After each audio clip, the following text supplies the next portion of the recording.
Hey, it's me, Riker. Today we're going to have a look at my Temporal Rift 147 floor clear. Now from the get-go, we can see that I'm using an Ainz team for my first team and a Grezhul team for my second team. Each team being equipped with the best relic I currently have being level 11.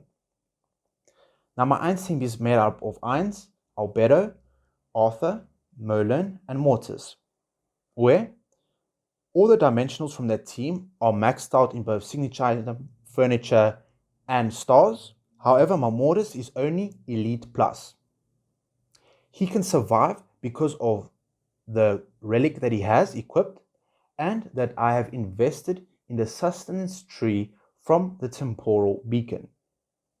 He provides a great buff to your team where he can heal, deal a significant amount of damage even though he is only Elite Plus compared to Ainz, and he gives Ainz an extra 40% increased damage on top of his ult. In most cases, Ainz can already one-shot the enemies.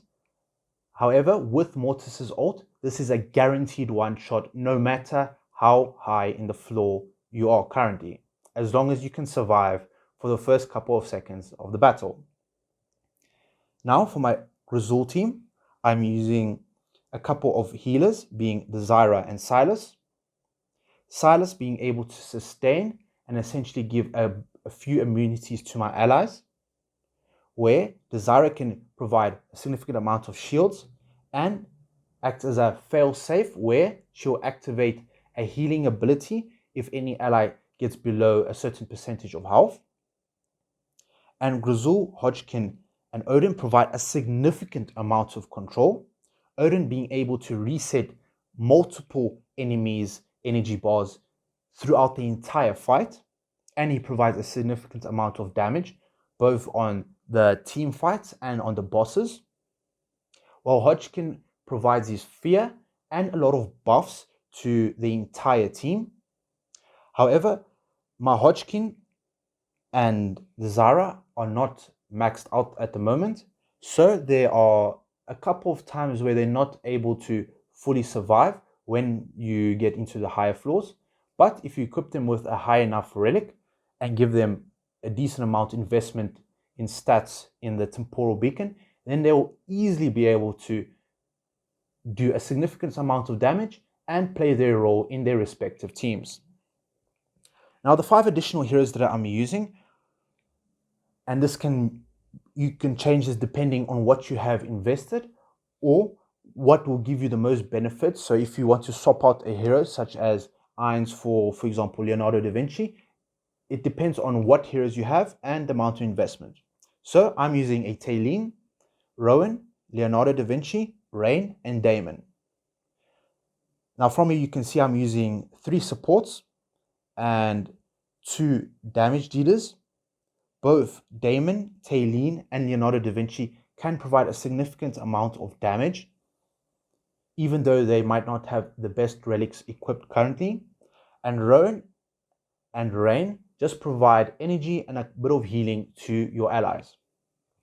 I've noticed that my Ainz team can usually survive for extremely long periods of time, even while I get into the higher floors. Even if I'm fighting enemies such as Thorin or Athalia, these enemies will not be able to get through my defenses, as my Ainz will easily be able to deal with them before they even had a chance to deal damage to my allies. However, my Grezhul team is struggling as it gets to higher floors, especially when I'm fighting against heroes such as Citrana, Gwyneth, or any burst-like heroes such as Sophia, who can do a significant amount of damage. Additionally, heroes such as Tali, as they can gain immunity, and sometimes they can even one-shot your allies when she gets into her immunity state. That is why your relics that you have or hero badges equipped on your heroes should be the best you possibly can. So I would always try and focus on your first 2 teams as much as possible. Try and get their relics to as high as possible. This will allow them to survive, as the stat difference between the different levels in relics is huge. For example, from level 12 relic to 13 relic, there is a 600 million stat increase in addition to the additional secondary effects that the relic has. However, 13 to 14, the stat increase is not too much. However, it is still significant compared to level 12. So I would highly recommend that you get your tanks and damage dealers to as high of a relic that you possibly can, as this will allow them to survive longer in the fights, and there's less chance of them suddenly getting bursted down and allowing your other heroes to die.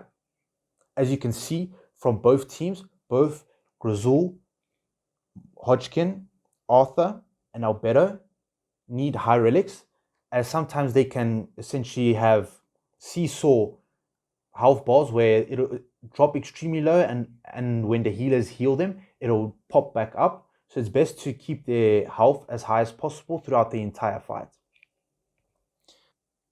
I'd also recommend that you invest in your Hodgkin and Desira, as Desira can provide a lot of buffs through her signature item and her furniture, as one of the effects that she has is she'll reduce the amount of damage taken, and this is a flat amount of damage. So it's not like Grezhul's where his damage is only specific to intelligence-based heroes. Desira gives the buff that she reduces enemy damage done to your allies by a flat percentage from all heroes. So this can be rangers, tanks, supports, and so on. However, Hodgkin, he can provide a significant amount of healing to himself and his allies once he is invested in properly, and he can provide a significant amount of buffs through his buffing of attack and defense to his allies. Now, I would always recommend that you fight to your team's strengths. So if you're, for example, going up against Wilders, then you choose your Ainz team to fight against them. And when you're fighting a invade team, or you need to do a burst where the team has heavy amounts of bursts, so this can be either through Sophia, Solus while she ults, or Titus or Tali, where they can burst down your team extremely quickly, and therefore I would use an Ainz, as he can extremely easily burst the enemies down. Additionally, because the Grezhul team takes a while to ramp up and to deal a significant amounts of damage, as they need to start ulting and using their abilities in order to take control of the battle. So essentially, Ainz works extremely well against burst teams, and Grezhul teams works best against stall or enemies that do not have a significant amount of burst. Additionally, I would use your Grezhul team against Thorin. So Thorin can't cheese 3 of your allies, so as Grezhul will easily be able to spawn minions behind Thorin, and therefore Thorin will essentially waste his ult on top of Grezhul's minions. So one thing that's extremely powerful about the Grezhul team is once they have control over the battlefield, essentially Odin's grouping them up and removing their energy. Hodgkin is constantly fearing them, and Grezhul is constantly distracting them with his minions. Essentially, you'll be able to fight extremely high deficits if your heroes are well invested in and they have the right temporal beacon branches invested in as well. I'm currently using tanks, mages, and sustenance, and that's the only 3 current branches that I'm using.